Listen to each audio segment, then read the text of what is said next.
Well, good morning, Liberty. You are my family, and I'm staring out at an empty room, and I miss seeing your faces. I miss hearing you sing. I miss hearing us be together in our gathered bodily form. And I'm hoping that right now we can just agree with one another that we're never going to get used to this. And that God met the need of this world by coming to us in a bodily form and calling us into a body where we're to be together in bodily form, and that this is not a new convenience, but that this is a concession and a compromise for the sake of a greater good. And I'm really looking forward when we can be face to face in the flesh with one another again. Everybody at Liberty right now should be signing up to be a part of a prayer pod. You can go to our website and sign up on one of the many Slack channels that we have there and belong to one of those channels, and then organize when and how you want to pray. And the instructions for getting going on that are posted on our website. So I hope that you'll take that seriously and really rise to this occasion by praying for our nation with other saints. I think you guys know me. You know that I'm not a camera guy. I'm already breaking my boundaries by being in front of a camera, so I'm setting new boundaries. No makeup. I'm not doing any makeup. But I would hate to miss this opportunity to encourage you guys from the Scriptures. As we react to all of these events that are going on around us, that shatter our illusion of being in control, it's really good to think about how we want to go through this right now on the front end of it, because we really don't know what we're looking at. And whether it's going to be a short-lived thing or a long-lived thing, and what it's going to mean for our lives and for our nation as a whole. And so now's the time to determine in our hearts that we're going to journey through this with believing confidence in our God and not be like believers who act like unbelievers. And so this morning we're going to do some work out of Psalm 31 and just follow a man of faith through this psalm who is facing a personal crisis that is way out of his control. So I'm going to grab my Bible. I'll be back here in just a few moments. Yep, I left it. I don't have it with me. And this is not a performance, so you're seeing my humanness come out, so give me a quick second.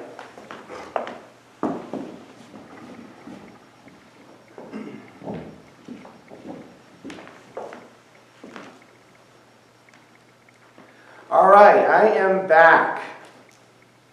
I titled this message, "The Usefulness of Trouble."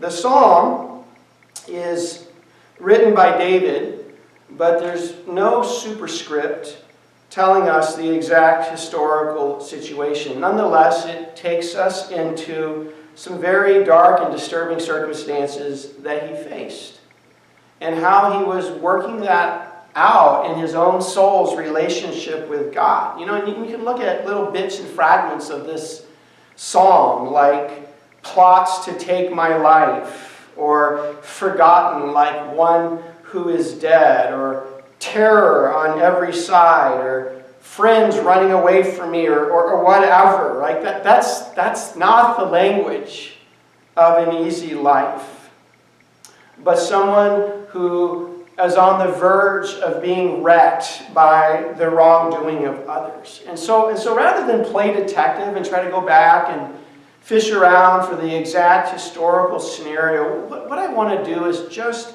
focus on the outcomes that grew out of his distress. You know, nobody likes trouble. Nobody's signing up for trouble, lining up for trouble.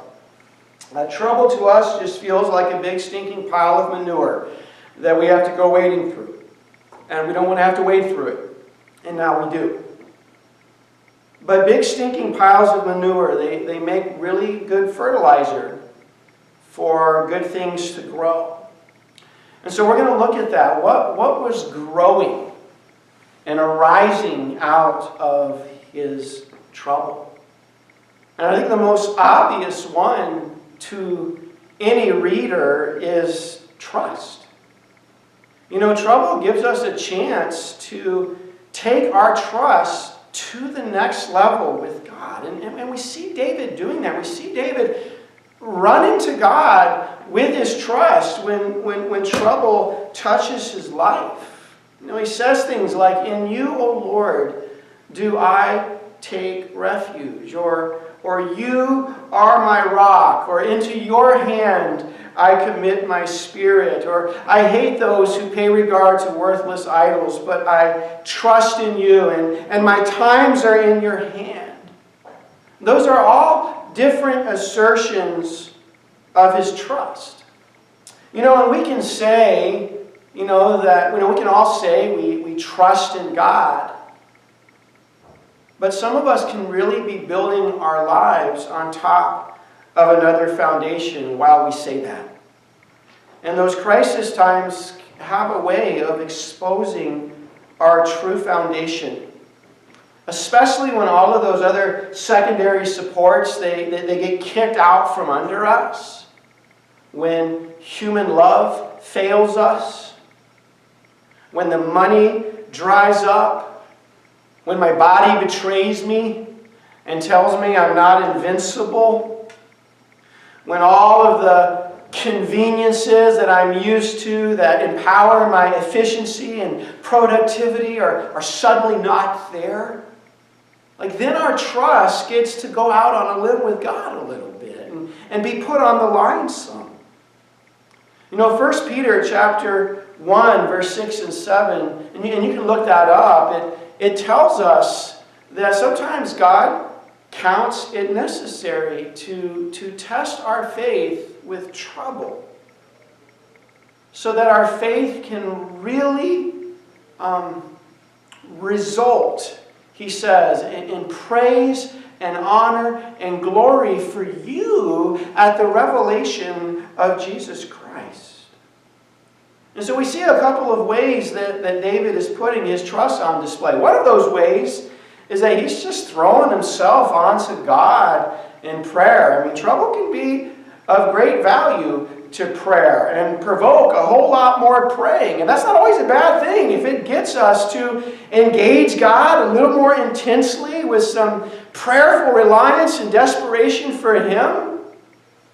Maybe that's where we always need it to be. See, that's the problem, is when we have it too easy and too good for too long, we forget how vulnerable we really are. And we lose perspective on God as my all the time most urgent need. And trouble has a way of snapping that back into focus. And so we see him throwing himself onto God in prayer. And it's really in prayer that we project our trust out onto God. I mean, trust is like prayer is like the currency our trust trades in. Prayer is like the train tracks that our trust runs on. But there's another way that I see trust happening in this psalm, and that's the way David is taking his stand on the truths that he's already believed. What God has already said about who God always is in the lives of His people. And see, and that's what you do. That's what you do when you face a future that feels fearful to you. Is that you fall back on those revealed truths that you've already believed, and you dig into those. And I mean dig into those with your trust. And so we see David doing that. We see in verse 1, he mentions the righteousness of God. That's really a statement about God's character. We see in verse 3 how he mentions the leadership of God. We see in verse 16 how he mentions the unfailing love of God. And then in verse 15, how he mentions the control of God in his very own life. When he says, "My times are in your hand." My life is not getting ricocheted around by a whole bunch of random occurrences that God is absent from, or events that are happening to me separate from God working, or separate from God caring, or separate from God knowing, but that my times are in His hands, and He never takes those hands off of me. He's not left me. He never loses control of me, and that His love and that His leadership are still on the job in my life, even though I can't see it right now. And so I'm not going to walk by what my eyes are telling me. I'm not going to walk by what my feelings are saying to me. But I'm going to live by what God has already said about who God always is and the lives of His people. And I'm going to dig into that with stubborn trust. And so that's one of those outcomes that really emerges from his trouble. It gives him a chance to take his trust to the next level. You know, Jesus had to do that. You know, it says in Hebrews that Jesus learned obedience through the things that He suffered. That means that each new thing that Jesus suffered, He had to meet that with trust and take His trust to that next level. The sinless Son of God had to learn obedience through the things that He suffered. Another outcome I see emerging out of this is the way trouble sets up opportunity for God to act and for God to intervene in ways that are personal to our situation, where His strength really works best in our weakness, and He comes close to us in our distress and proves to be the waymaker and the life supporter and the difference doer that He is. I think it's in 2 Chronicles, the eyes of the Lord, they run to and fro throughout the earth, looking to show Himself a strong support on behalf of those whose hearts are loyal to Him, right? Whose hearts have believing loyalty, invested in who He is, and He loves to prove Himself faithful to them in those dark times. God likes to be trusted. You know, if you were to put your trust in me, you're putting your trust in a very finite person who slams against his creaturely limitations and his fallenness all the time in a way that will disappoint any absolute trust that would ever be put in me. But when you're trusting in an infinite God, Liberty, you have never reached the bottom of what He can do with those who come to Him in loving trust.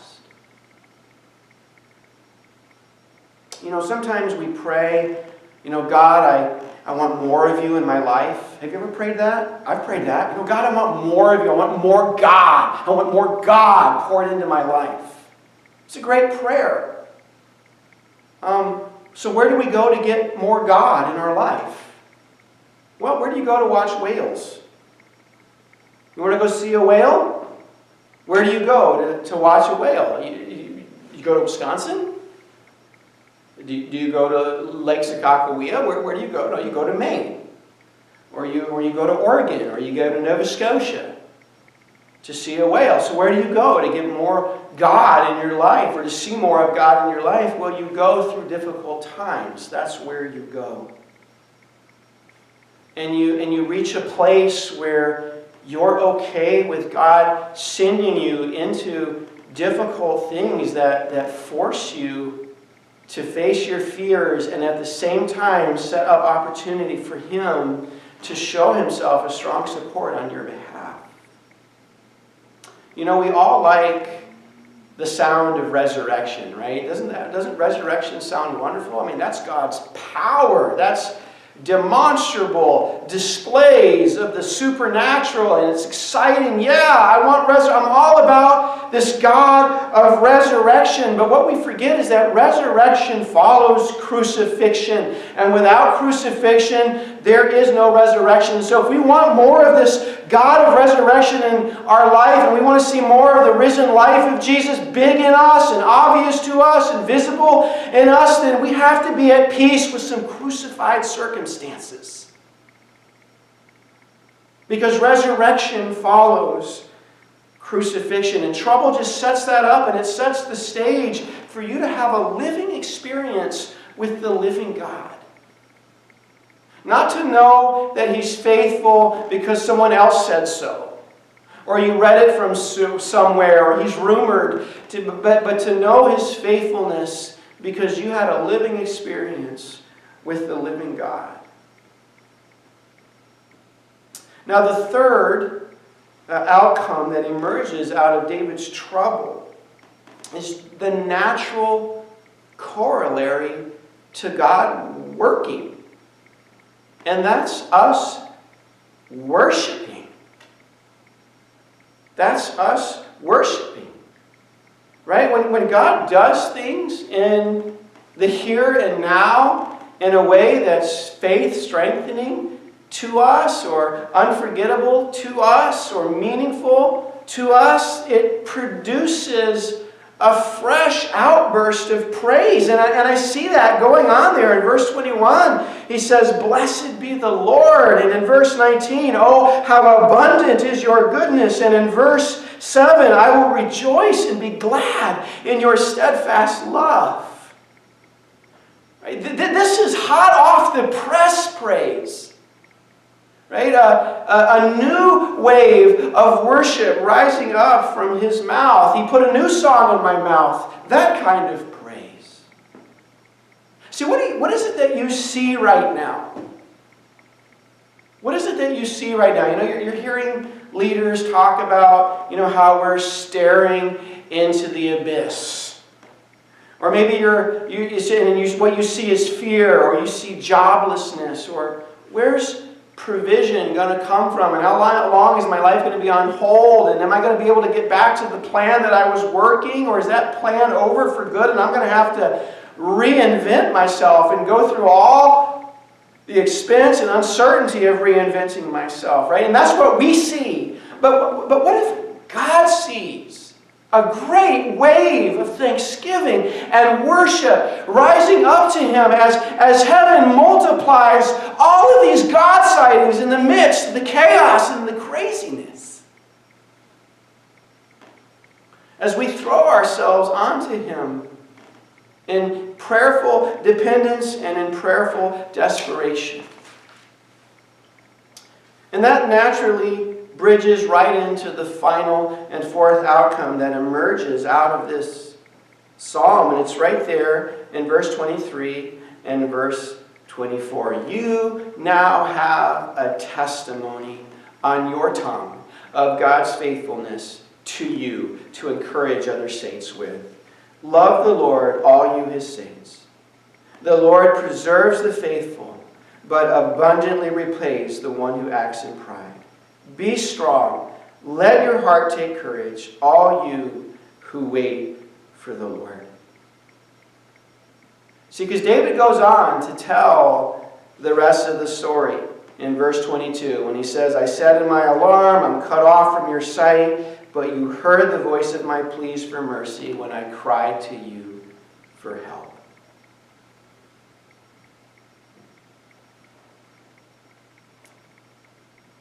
He has a first-hand basis to encourage other saints with.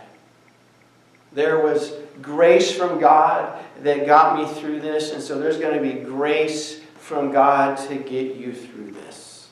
A lot of times when we think about testimony, what do we think about? We think about, the story of how I came to Jesus, the story of how I came to a saving knowledge of God's Son. And sometimes we reduce testimony down to that, but don't you want testimonies after you come to Jesus of how God moved in immovable like situations, or how God revealed, or how God supported, or how God provided, or how God rescued, or how God delivered? God doing things for you in the here and now as you follow Jesus by faith in the here and now. And that's what David has now. He has a story to tell of God's faithfulness to him that can inject strength and inject hope into others that are in hard straits and having to wait on God in the way he had to wait on God. And that's ultimately That's where this whole psalm leads, is it, it kind of begins with trouble, but it ends with testimony. But those aren't guaranteed outcomes. I don't think any of these outcomes are guaranteed. How useful our trouble is really determined by how we choose to receive our trouble. And will we meet God in it with loving trust and run to God with our loving trust? Because if we do, then we can count on God's loving support. And His working will invigorate our worship, and it will put a testimony on our tongue, and we'll have a firsthand way of encouraging other saints with. It's the story of this psalm, and it can be your story and it can be my story as we face an unknown future right now that feels uneasy and ambiguous, and for some of us, fearful.